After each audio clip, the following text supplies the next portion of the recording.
Alright, this video is for week 1, activity 1, and this would be for problem number 2 and 4. The odd numbered ones are in the back of the book, so you guys can check those on your own. And what I'm doing again is problem numbers 2 and 4 on this video.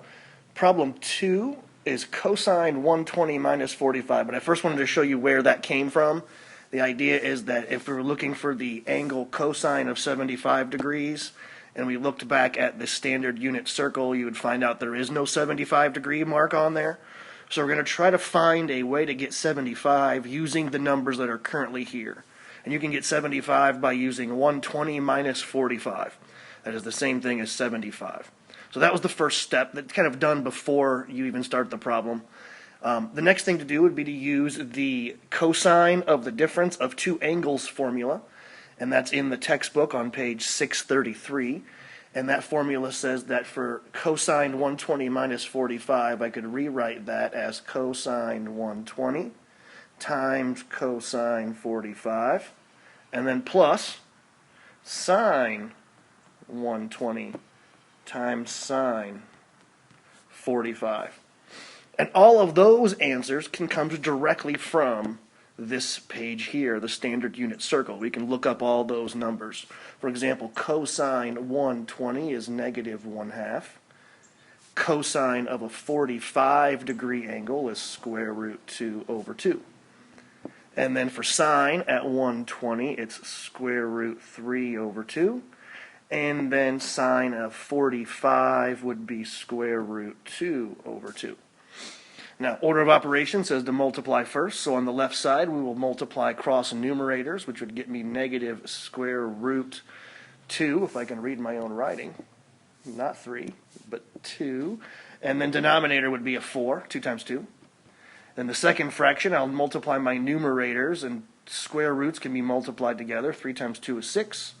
Denominators, 2 times 2 is 4.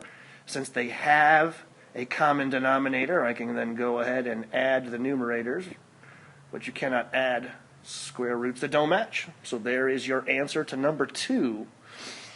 Now number 4 is going to be a very similar problem, just in radian mode. And you've got those radian mode answers also lined up on that unit circle.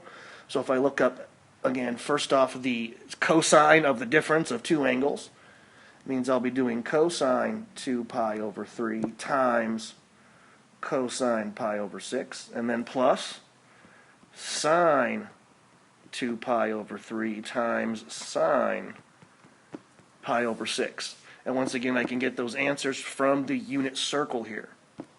So the first one, cosine of 2 pi over 3 is negative 1/2. And then cosine of pi over 6 would be square root 3 over 2. Next one, sine of 2 pi over 3 would equal square root 3 over 2. And sine of pi over 6 is 1/2. Now again, I'm going to do each part separately. I'll do this multiply first. Numerators, negative square root 3. And denominators, 2 times 2 is 4. Now I'll do the second multiply. Square root 3 times 1 makes square root 3, and then denominator makes 4. Since they have common denominators, I can go ahead and add them up, and negative square root 3 plus square root 3 would make 0. And there's your final answer for number 4. Now numbers 1 and 3 will follow the same pattern. The answers are in the back of the book for you to check.